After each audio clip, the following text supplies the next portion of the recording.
ముందుగా సనాతన ధర్మ కుటుంబీకులందరికీ కూడా శుభాభివందనాలు. ఈ రోజు నేను మీతో చర్చించాలనుకున్న అంశం తులసి వివాహం ఎలా జరిగిందో దాని వెనుక ఉన్న అసలు కథ ఈరోజు మనం తెలుసుకుందాం. ప్రతి హిందువు ఇంట్లో తప్పక పూజలు అందుకునే పవిత్రమైన మొక్కే తులసి. తులసిని లక్ష్మీదేవి అవతారంగా నమ్ముతారు. ప్రతిరోజు ఉదయం, సాయంత్రం తులసి మొక్క ముందు దీపం వెలిగించడం అందరూ చేస్తారు. అయితే ఏడాదికి ఒకసారి తులసి వివాహం కూడా జరుపుకుంటారు. ప్రతి ఏడాది కార్తీక మాసంలో వచ్చే శుక్ల ఏకాదశి రోజున తులసి వివాహం జరుపుకుంటారు. దీన్ని దేవ ఉత్పాదన ఏకాదశి లేదా ప్రమోదిని ఏకాదశి అని అంటాము. అసలు దీని వెనుక ఉన్న కథనం ఏంటో ఈరోజు మనం తెలుసుకుందాం. తులసి వివాహం విష్ణువుకి తులసికి జరిగే ఒక వేడుక. విష్ణువు రూపమైనటువంటి సాల గ్రామాన్ని తులసీదేవి ఈ ఏకాదశి రోజున వివాహం చేసుకుందని చెప్తారు. తులసి వివాహం రోజున తులసి మొక్కను పెళ్లి కూతురులా అలంకరిస్తారు. ఎరుపు రంగు చీర, మంగళసూత్రం, ఆభరణాలు మొదలైన వాటితో అలంకరిస్తారు. ఆ తర్వాత సాలగ్రామం లేదా విష్ణు విగ్రహాన్ని తులసి పక్కనే ఉంచి వివాహం జరిపిస్తారు. హిందూ పురాణం ప్రకారం తులసి మొదట్లో వృంద అనే ఒక భక్తురాలు. ఆమె జలంధ్రుడు అనే అసురరాజు యొక్క భార్య. ఆమెను విష్ణువును భక్తిపూర్వకంగా ఆరాధించేది. ఆమె పతివ్రత శక్తి కారణంగా ఆమె భర్త జలంధ్రుడు చాలా శక్తులు కూడా సంపాదించాడు.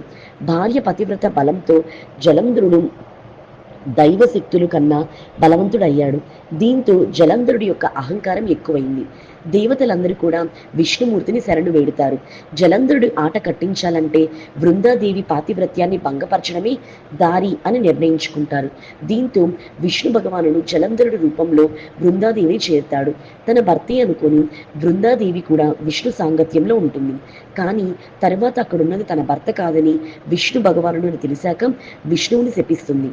నా భర్త రూపంలో నన్ను మోసం చేసి పతివ్రత ధర్మాన్ని భంగపరిచావు కాబట్టి నువ్వు శిల రూపంలో భూమిపై ఉండు అని శపిస్తుంది. దీంతో విష్ణువు సాలగ్రామంగా మారతాడు. తరువాత వృంద తన శరీరాన్ని త్యజిస్తుంది.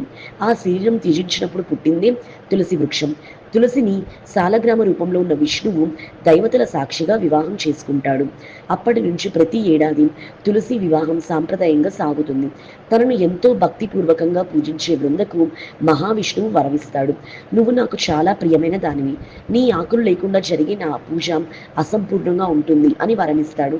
ఈ కారణంగానే విష్ణు పూజ, విష్ణువు అవతారాలు ఏవైనా సరే ఆ అవతార మూర్తుల పూజల్లో తులసి తప్పకుండా ఉంటుంది. తులసి వివాహం తర్వాత దేవతల వివాహ కాలం ప్రారంభమవుతుంది. కాబట్టి ఈ రోజుతో మంగళ కార్మికాలు అంటే వివాహాలు మొదలైనవి అని చెప్తారు. మరి తెలుసుకున్నారు కదా తులసి వివాహం వెనుకున్నటువంటి ఆసక్తిమైన కథనం గురించి. ఈ వీడియో చూసిన మీ అందరికీ కూడా కృతజ్ఞతలు.